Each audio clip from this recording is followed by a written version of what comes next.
प्रिय छात्रों, आज हम साहित्य में मिथक के महत्व के बारे में चर्चा कर रहे हैं। साहित्य के संदर्भ में मिथक शब्द का प्रयोग आधुनिक युग में ही हुआ है।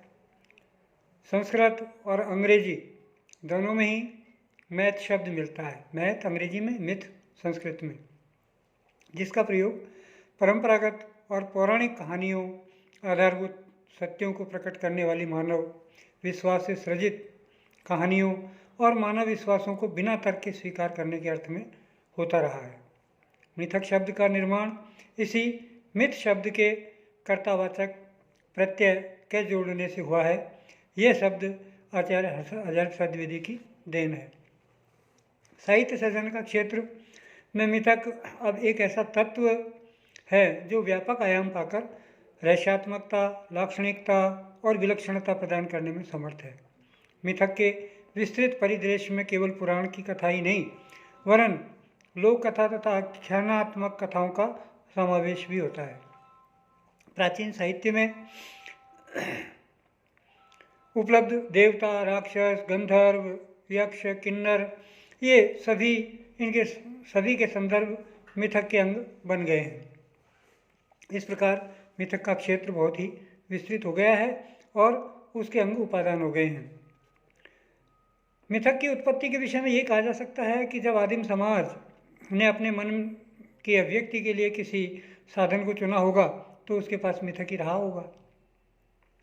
इस संबंध में डॉक्टर विजेंद्र स्नातक, जो कि साहित्य के महत्वपूर्ण आलोचक रहे हैं, उन्होंने ठीक ही कहा है कि जैसे जैसे भाषा में अभिव्यक्ति की क्षमता बढ़ती गई और प्रतीक विधान तथा बिंब योजना पुष्ट होती गई, मिथकों का प्रयोग भी उसी रूप में नहीं रह पाया है। मनोरंजन और कथात्मक आनंद के साथ मिथक अपने आरंभिक रूप से कुछ भिन्न हो गया है। पौराणिक कथाएं, निजंजरी कथाएं, क्षेपक और दंत कथाएं इस बात के प्रमाण है कि मिथक अपनी समस्त ऊर्जा के साथ किसी न किसी रूप में भाषा और साहित्य में जीवित है। यह किसी एक भाषा या एक देश के साहित्य में नहीं, वरन विश्व की सभी भाषाओं और सभी साहित्यों में लक्षित किया जाता रहा है।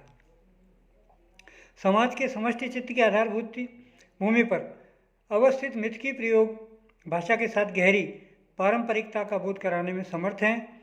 यह मिथकों की प्रयोजनीयता का प्रमाण है। इस तरह विजेंद्र स्नातक ने मिथक के बारे में एक महत्वपूर्ण बात कही है। मिथक के आविर्भाव का कारण उसकी साहित्यिक उपयोगिता को मानते हैं कुछ लोग। राम और कृष्ण की दैवी शक्तियाँ और इनका विरोध करने के लिए आसुरी शक्तियों का आविर्भाव, विभिन्न प्रकार की किंवदंतियाँ, लोक कथा आदि अनेक रूप हैं जो मिथकों से भरपूर हैं। काव्य और धर्म के बीच एक ही तत्व उभयनिष्ठ है और वह है मिथक। अतः साहित्य के संदर्भ में मिथक तत्व की उपयोगिता असंदिग्ध है। मिथक के कालातीत बनने की ये एक प्रक्रिया मात्र है। जिस प्रकार साहित्य बहुआयामी और व्यापक रूप में है, उसी प्रकार मिथक का स्वरूप भी बहुआयामी है। भारतीय समाज में, भारतीय साहित्य में मिथक का या पुरानी कथाओं का इतना व्यापक विस्तार है कि हम उन्हें संख्यातीत भी कह सकते हैं। एक कथा या एक पात्र के साथ ऐसे अनेक संदर्भ संश्लिष्ट हैं कि उनकी गणना करना, उनका उद्भव और विकास निरूपित कर पाना एक कठिन समस्या जान पड़ता है, एक बहुत ही कठिन कार्य है। वैदिक युग से लेकर आधुनिक युग तक भाषाओं के साहित्य तक, भाषाओं से